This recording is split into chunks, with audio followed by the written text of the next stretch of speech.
In late 1982, music video ushered in the biggest new influx of English talent onto the American Billboard charts since the mid-1960s. And it mostly initially boiled down to two decisive video singles. One of them by a very eye-fetching as well as ear-fetching band produced by former Gong member Mike Howlett. I am talking about A Flock of Seagulls, and from their self-titled 1982 album, the track Standing in the Doorway.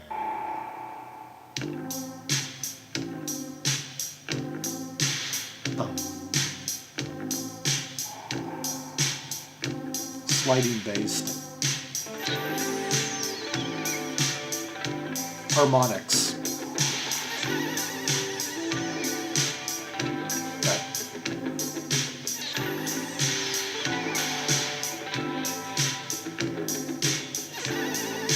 I wonder if that's supposed to mimic the sound of seagulls, or birds anyway. You've got the harmonics playing like on the guitar, like you got the little fizzing sounds on the keyboards.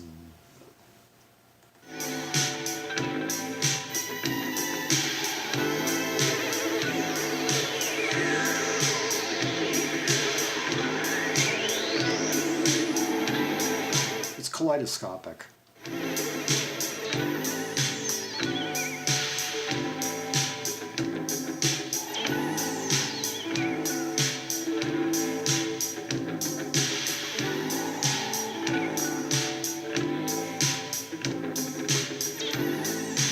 Phil Spector didn't call this one of the most, or supposedly one of the most, like, a landmark in production for a new age or something. He didn't say that for nothing.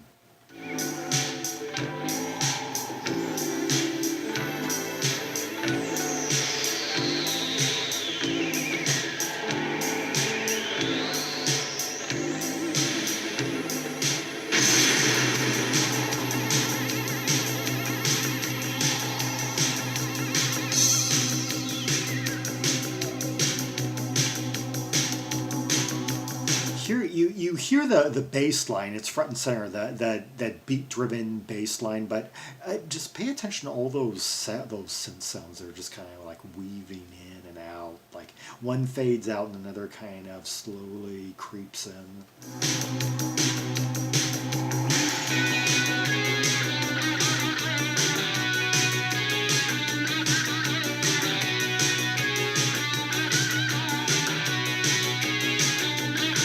Love that guitar tone. It's slightly kind of like psychedelic, slightly almost chorused. I don't know what kind of effects are being employed, but and I love also the precision, the control.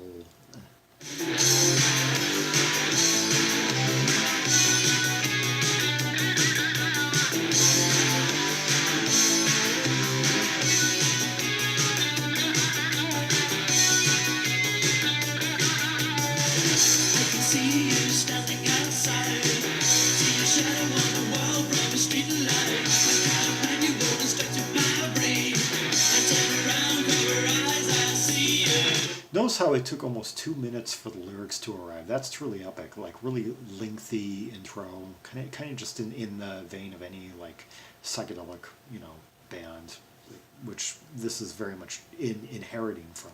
Standing in the doorway, standing in the doorway, I can see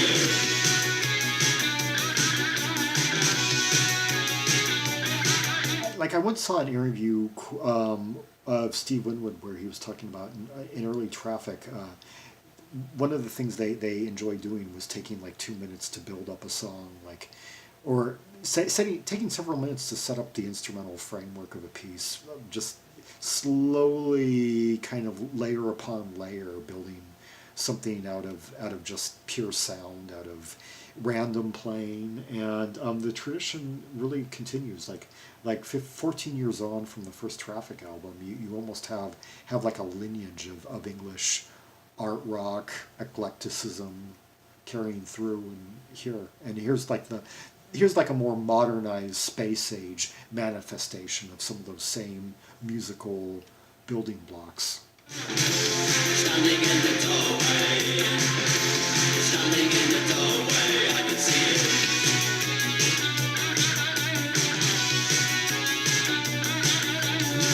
I can see you walking behind, see your face silhouetted in the half light, and you wanna stick to my brain. I turn around, cover eyes, I see you.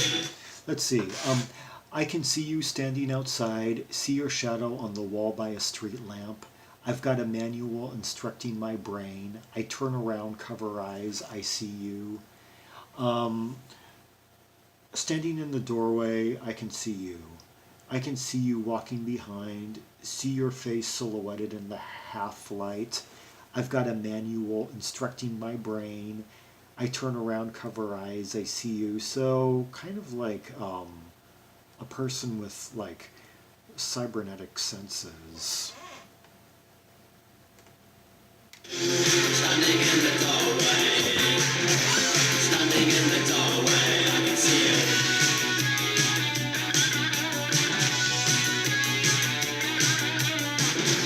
Standing in the doorway, standing in the doorway, I can see you.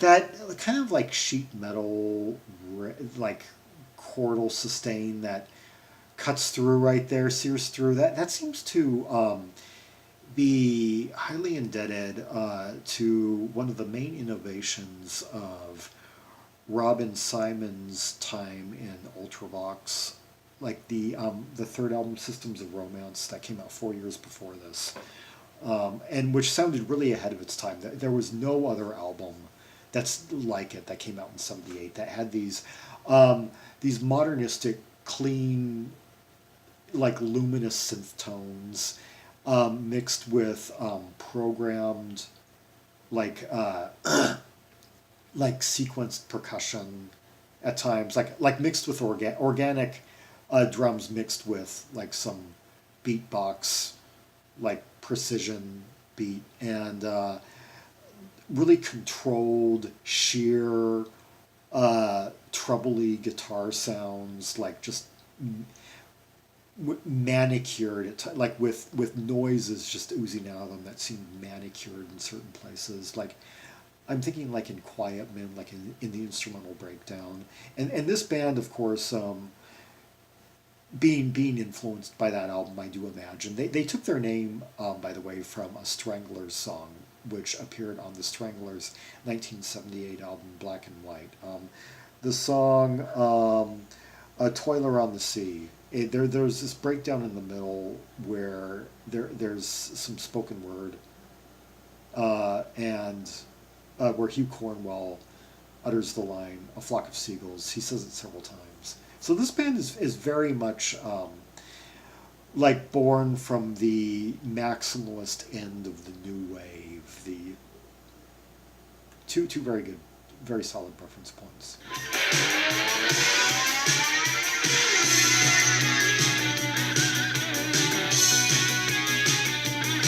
Yeah, I'm totally thinking of Robin Simon's time in Ultravox on the Systems of Romance LP, particularly the more up-tempo numbers.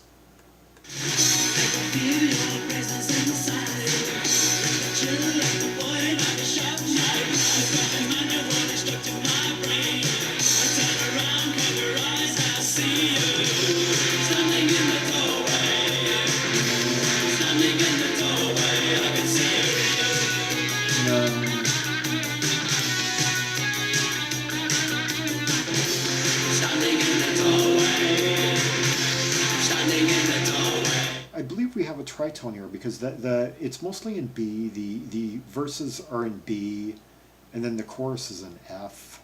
Da da da da. Yeah, that's what gives it kind of its angularity, the structure of it all, and makes that chorus seem such a plunge from feeling from the key center of the verse. Standing in the doorway, standing in the doorway, standing in the doorway, standing in the doorway, standing in the doorway.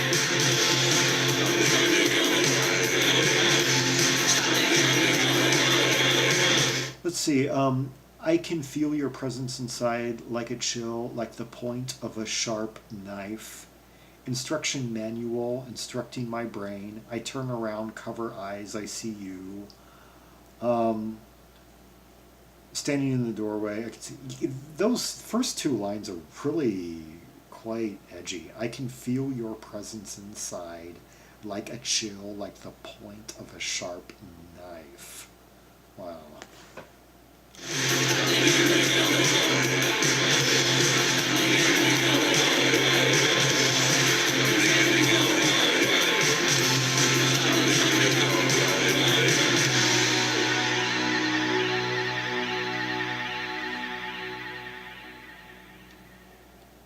Yeah, Standing in the Doorway by A Flock of Seagulls from their self-titled 1982 album.